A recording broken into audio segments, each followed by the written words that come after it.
কোনো এলাকার আর্থসামাজিক ব্যবস্থার মান উন্নয়নে এবং এলাকার যোগাযোগ ব্যবস্থা রক্ষার্থে গুরুত্বপূর্ণ ভূমিকা গ্রহণ করে এলাকার রাস্তাঘাট।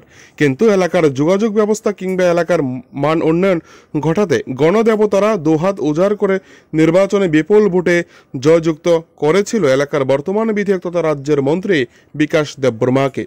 ভোটে জয়ী হওয়ার প্রাক্কালে বিধানসভা এলাকার সাধারণ মানুষজনদের গালভরা মিথ্যা বহু প্রতিশ্রুতি দিলেও ভোট পর্ব সাঙ্গ হতে লালবাতিওয়ালা গাড়ি পাওয়ার পর সাধারণ মানুষের কথা বেমালুম ভুলে গেছেন এলাকার জনপ্রতিনিধি তথা রাজ্যের মন্ত্রী বিকাশ দেববর্মা।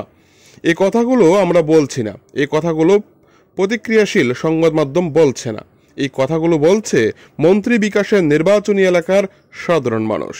জানা গিয়েছে 29 কৃষ্ণপুর বিধানসভা কেন্দ্রটি বর্তমানে মন্ত্রী বিকাশ দেববর্মার বদান্যতায় বিতর্কের কেন্দ্রবিন্দুতে।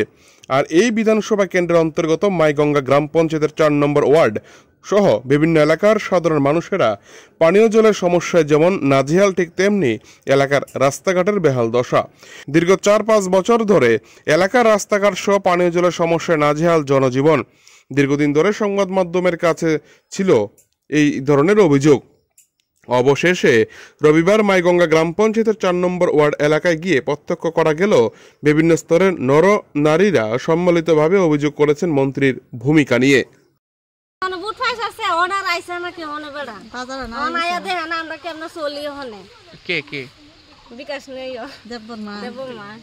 তাই নাকি আপনার এলাকাতে মন্ত্রীর এলাকা নেই? চিনেননি তাই না আপনারা?